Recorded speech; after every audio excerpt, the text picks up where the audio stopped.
নমস্কার, আমার কিছুক্ষণ চ্যানেলে আমি কাজল দত্ত রায়। আমি একটা কবিগুরু রবীন্দ্রনাথ ঠাকুরের ছড়া পড়ছি। নতুন দেশ।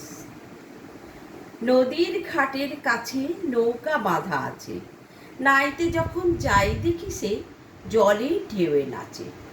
আজ গিয়ে সেইখানে দেখি দূরের পানে, মাঝ নদীতে নৌকো কোথায় চলে ভাটার টানে।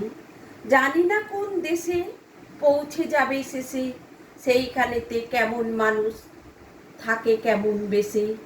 থাকি ঘরের কোণে, সাত জাগে মোর মনে, অমনি করে যাই ভেসে ভাই নতুন নগর বনে।